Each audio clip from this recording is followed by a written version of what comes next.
আরে না, দূর দূর, না না, এগুলো কিছু না, এগুলো নির্বাচন ক্ষেত্রে তো হয়, এগুলো কোনো ব্যাপারে নির্বাচন করতে প্রচার প্রচারণা করার সময় এগুলো হইতে পারে, এগুলো তাদের আবেগ আনন্দ তারা ধরে রাখতে পারে না, একজনকে বরণ করতেছে, এগুলো কোনো বিষয় না, এগুলো কোনো বিষয় না, এগুলো নিয়ে এগুলো কিছু না, এগুলো মনে করেন জাস্ট নির্বাচনের প্রচার প্রচারণা। এখন একজনের গলায় মালা দিয়েছে, সে একটু দর্শন, কি করা যায়, কিছু করার আছে? কিছু করার নাই, এগুলো কোনো বিষয় না ভাই। রাজনীতি করি না, বারে বারে বলছি রাজনীতি করি না, কিন্তু সত্যকে সত্য বলতে হইবে, সত্যকে সত্য বলতে হইবে। এই যে কিছুদিন আগে জামাতের আমির লইয়া কত ফাড়াই সিরিয়ে লাগছে পোস্ট দিয়ে, ফেসবুকটা মনে হয় ব্লাস্ট হয়েছে, ব্লাস্ট পোস্টের খেলায় মনে করেন যে ঢুকতে পারতে আসলে জামাতের আমির এটা কি করলো, এ কি করলো জামাতের আমির, সে কি করলো জামাতের নারীকে জড়িয়ে ধরলো জামাতের আমির, মানে ফেসবুকটা কোনোভাবে ঢুকতে পারতেছি না বেড়ায়, মানে মনে হয় যেন বেজায় মনে করে দেশের বিরুদ্ধে কি জানি করে হেলাইছে, মানে কি যে করে হেলাইছে, সে কি অপরাধটা সে করে হেলাইছে, সে অপরাধ করে হেলাই সম্পূর্ণ, মানে ফাড়াইছে হেলাইছে ফেসবুকটা। কি কইতাম এখন তো আপনারা দেখছেন, কি কইতাম ভাই, বলবেন যে ভাই আপনি কি জামাত করেন? হ্যাঁ, আমি বারে বারে বলি রাজনীতি করিলে সত্যকে সত্য বলতে হবে। আমরা ভাই একজনের দোষ পাইলে এমন ভাবে বলি, মানে এমন ভাবে বলি, হ্যাঁ আমার কিছু না, আমার কোনো দোষই নেই, আমি একবারে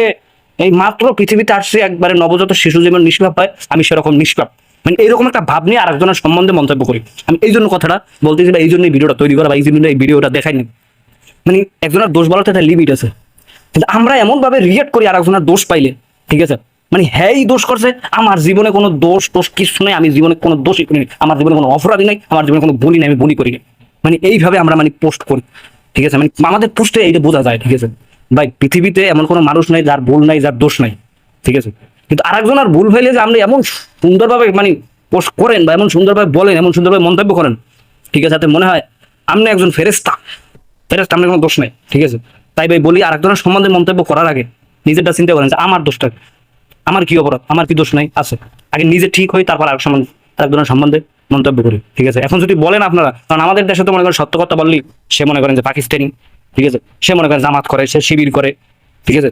আপনি যদি তালে তাল মিলিয়ে চলেন তাহলে আপনার কিছু নাই, কিন্তু আপনি যদি সত্যটা তুলে ধরবেন, সত্য কথা বলেন, তাহলে আপনি সম্পূর্ণরূপে দোষী, আপনি রাজাকার, জামাত শিবির এবার হলে আপনার মনে করেন পাকিস্তানে ভাড়াই দেবে, দেশে রাখবে না, ঠিক আছে, দেশটা হ্যাঁ বাপ দাদার, আপনার পাকিস্তানে ভাড়াই দেবে,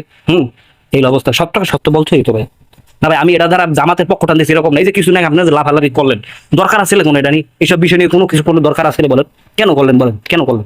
হ্যাঁ, মানে আর একজনের ভুল ধরার জন্য কি আপনার খোপ পাইতে বইয়ে থাকেন? এইসব চিন্তা ভাবনা, এইসব মেন্টালিটি ভাই বাদ দিয়া সুস্থ মস্তিষ্কে রাজনীতি করেন, ঠিক আছে, মিলেমিশে রাজনীতি করেন, দেশটা কিভাবে গঠন করা যায়, দেশটা কিভাবে সুন্দর করা যায় এই চিন্তা করেন, ঠিক আছে।